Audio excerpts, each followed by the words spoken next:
Salut les trackers de l'écho, c'est moi, Salim Nesba. Si vous suivez Tracker depuis un moment, vous avez sans doute acquis de bonnes bases en investissement. Enfin, on l'espère. Cette année, de nombreux auditeurs ont rejoint l'aventure Tracker. Et on me dit dans l'oreillette que parmi eux, certains hésitent toujours à se lancer ou ne savent pas par où commencer. Alors cet été, Tracker vous propose de repartir de zéro en ressortant de nos tiroirs les tutos bourse. 10 épisodes pour apprendre les bases de l'investissement intelligemment. De quoi remettre tout le monde à niveau pour l'arrivée de nouveaux tutos à la rentrée. Cette fois à destination de nos investisseurs les plus aguerris. Mais je ne vous en dis pas plus pour le moment. Je vous laisse avec cet épisode. À bientôt. Salut, je suis Salim Nesba, journaliste spécialisé dans les marchés financiers pour l'Écho. Et je vous souhaite la bienvenue dans notre podcast Tuto Bourse. Tuto Bourse, c'est 10 épisodes courts qui vont vous aider à investir intelligemment. Voici l'épisode 4, comment construire son portefeuille d'investissement. Imaginons que vous devez faire votre valise. Vous partez en voyage, vous savez où vous voulez aller, mais vous ne savez pas encore comment vous y rendre. Qu'est-ce que vous allez mettre dans cette valise ? Un pantalon léger s'il fait chaud, un pull pour les soirées plus fraîches, un imperméable en cas d'orage, quelques affaires de toilette, un livre, mais aussi un casque pour écouter nos podcasts et vous distraire aussi. À cela, on peut ajouter quelques médicaments si les choses tournent mal et oui, j'ai oublié, des chaussettes. Pour composer votre portefeuille d'investissement, c'est la même chose et nous allons le faire ensemble dans cet épisode. À la fin de l'épisode précédent, je vous avais donné quelques devoirs. S'ils ont été bien faits, vous devez à présent avoir une idée bien précise de votre objectif. Vous devez aussi savoir combien d'argent vous êtes prêt à mettre de côté pour ça et quels risques vous êtes prêt à prendre. Alors, vous les avez faits ces devoirs ? Si oui, nous pouvons continuer. Commençons par quelques principes de base pour un portefeuille d'investissement, disons, sain. Premier point, diversifier. Gardez en tête ce vieil adage, il ne faut pas mettre tous ses œufs dans le même panier. Ce point est tellement important qu'on va s'y arrêter un bon moment et en parler en détail. Gardez en tête que les investissements peuvent être étalés dans le temps et l'espace. Je m'explique. Vous pouvez étaler vos investissements dans le temps en rajoutant par exemple une certaine somme d'argent chaque année ou même chaque mois. Supposons par exemple que vous héritez d'une somme d'argent, allez disons 24 000 €. Vous investissez tout en une fois et le lendemain de cet investissement important, le marché s'écroule.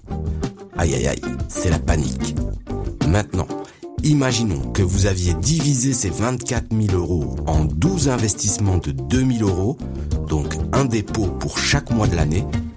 Vos premiers 2 000 € ont été emportés dans la tempête boursière, mais il vous reste encore 11 investissements de 2 000 € à réaliser. Et libre à vous de miser sur des titres qui sont descendus bien bas ou de reporter votre prochain achat, quand les conditions de marché seront meilleures par exemple. Est-ce qu'il y aura d'autres turbulences pendant ces prochains mois où vous prévoyez d'investir votre héritage ? Peut-être que oui, peut-être que non. Je n'ai pas de boule de cristal. Mais en étalant dans le temps vos investissements, vous restez flexible et réactif et vous ne mettez pas en danger toute votre épargne d'un coup. Dans le milieu, on dit alors que vous disposez d'un tampon suffisant pour absorber les chocs et vous pouvez même profiter de la baisse des prix pour racheter des actions moins chères.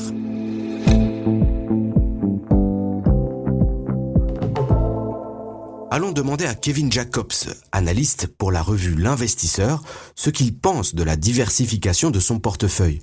Il a même peut-être quelques petits conseils à nous donner. C'est primordial pour moi de diversifier son portefeuille. C'est vrai pour les novices en bourse et pour la plupart des investisseurs en fait. D'une certaine façon, la diversification c'est une forme d'assurance, car en faisant cela, les investisseurs ils réduisent le risque de perte en cas de grosse catastrophe. Imaginez qu'une société ou même tout un secteur plonge, le fait de posséder des valeurs d'autres secteurs qui suivent pas la même évolution, la même trajectoire, ça permet d'atténuer l'impact de cette baisse.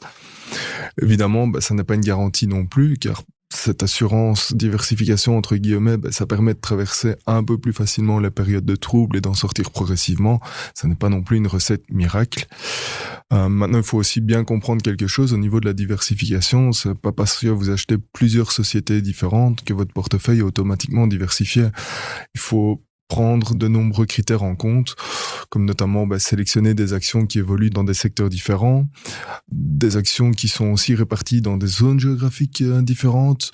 Vous pouvez aussi acheter des titres défensifs, plus solides, avec une faible fluctuation, et en parallèle, sélectionner des titres plus cycliques, plus volatiles. Comme ça, vous répondez mieux aux différentes phases d'un cycle économique. Et puis, vous pouvez aussi acheter différents types d'actifs, comme des obligations, ou des actions, ou des trackers, ou tout autre actif financier possible. On n'en a pas encore terminé avec le chapitre sur la diversification. Nous avons vu comment étaler ses investissements dans le temps. Nous allons maintenant parler de la diversification dans l'espace. Prenons un exemple simple et revenons à notre héritage de 24 000 €. Supposons que vous achetiez des actions de la société X en utilisant toute cette somme. Pas de bol, la semaine suivante, l'entreprise en question fait faillite et vos 24 000 € viennent de s'envoler. C'est le drame. Mais qu'en serait-il si vous aviez acheté des actions de la société X pour 10% de votre héritage seulement, et que les 90% restants avaient été investis dans 9 autres sociétés? Lorsque l'entreprise X fait faillite, vous perdez 10% de votre portefeuille de 24 000 €. C'est triste, mais pas dramatique. Vous vous rappelez les œufs dans le même panier? La logique est la même. En répartissant votre argent sur de nombreux investissements différents, le risque est également réparti, ce qui a tendance à le diminuer. Et si vous ajoutez aux actions d'autres produits d'investissement comme les obligations et les fonds, le risque diminue encore. Les fonds et les trackers vont aussi vous permettre de pousser plus loin la diversification. Vous vous souvenez, dans le 2e épisode, nous avons appris que les fonds investissent eux-mêmes dans des produits financiers différents et que les trackers répliquent la performance d'un indice composé de plusieurs valeurs différentes. N'oublions pas que certains types d'actions vont vous permettre de vous diversifier sans que vous vous en rendiez compte. Par exemple, les holdings. La diversification peut également se faire sur les devises, en possédant par exemple des actifs libellés en euros, en dollars ou encore en livres sterling. On peut aussi miser sur une multinationale qui vend ses produits aux 4 coins du monde et donc qui utilise des devises différentes. Diversifier ses investissements peut donc se faire de plusieurs manières. À vous de mesurer votre degré de diversification et les moyens que vous allez mettre en œuvre pour y parvenir. Une fois que vous avez bien en tête ce principe de diversification, vous pouvez passer à l'étape suivante. Établir un plan et le suivre. Mais comment fait-on pour bien définir ses objectifs? Allons poser la question à Kevin Jacobs, analyste pour la revue L'Investisseur. Avant de construire son portefeuille, il faut d'abord définir ses objectifs. Combien de temps je souhaite être investi? Quel degré de risque je suis prêt à prendre? Ou encore, est-ce que je souhaite avoir des revenus réguliers de mes investissements grâce aux dividendes, par exemple? Ou bien est-ce que je vise à avoir le plus gros capital possible dans plusieurs années? Une fois que vous avez défini ces objectifs, il reste à sélectionner les valeurs dans lesquelles vous voulez investir. Si vous êtes novice ou bien que vous avez très peu de temps à consacrer à la gestion de votre portefeuille, par exemple, je vous conseille comme base de choisir plusieurs trackers de grands indices boursiers. Le mieux est de penser à se diversifier, secteurs et zones géographiques. Idéalement, vous pouvez aussi répartir dans le temps vos investissements. Plutôt qu'à investir vos 10 000 € d'un coup, par exemple, investissez chaque mois 1 000 €. Si vous souhaitez prendre un peu plus de risques, vous pouvez alors vous tourner vers des valeurs individuelles, des actions par exemple. Mais gardez toujours en tête que pour lisser les risques, investir sur plusieurs titres et de façon régulière est recommandé. Ne soyez surtout pas pressé d'investir toutes vos liquidités et au contraire, gardez-en toujours un peu pour profiter des exagérations du marché, car ça arrive de temps en temps et ça permet de faire de belles affaires. Mais pensez à prendre des risques raisonnables vis-à-vis de vos objectifs de temps. Si vous avez prévu d'utiliser cet argent dans 5 ans, il faudra sans doute éviter de prendre trop de risques. Alors que si vous avez une échéance dans 30 ans, par exemple pour la pension, alors vous pouvez être un peu plus aventurier parce que vous avez un peu plus de temps pour vous refaire en cas de problème. Alors une fois que tout ceci est fait, n'oubliez pas de suivre régulièrement l'activité de vos titres, car il faudra probablement faire des ajustements au fur et à mesure. Et puis n'oubliez pas non plus de réévaluer de temps en temps votre portefeuille par rapport à vos objectifs, car là aussi, ils peuvent évoluer. plan et les objectifs de Kevin sont clairs.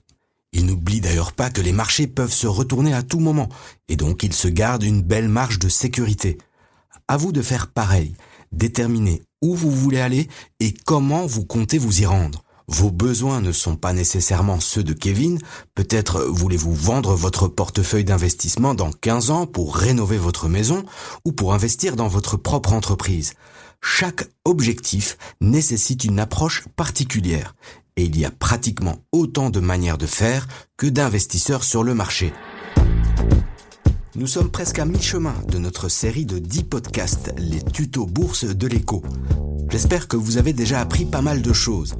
Vous savez maintenant ce qu'est l'investissement, dans quoi vous pouvez investir, et vous savez aussi ce dont vous avez besoin pour commencer et comment construire au mieux votre portefeuille. Il est temps de passer à un sujet un petit peu plus technique. Dans le prochain épisode, je vais vous parler de trading en bourse. Comment on achète, comment on vend une action sur les marchés. Je vous expliquerai aussi ce que sont les ordres limités, les ordres au marché et les numéros ISIN. Les 10 épisodes de cette série Tuto Bourse sont là pour enrichir vos connaissances boursières et survoler les bases pour investir intelligemment. Nous espérons que cet épisode vous a plu. N'hésitez pas à écouter les autres tutos bourse réalisés par l'Écho. Et si l'investissement vous intéresse, allez écouter Tracker, notre podcast qui donne la parole aux nouveaux investisseurs. À bientôt!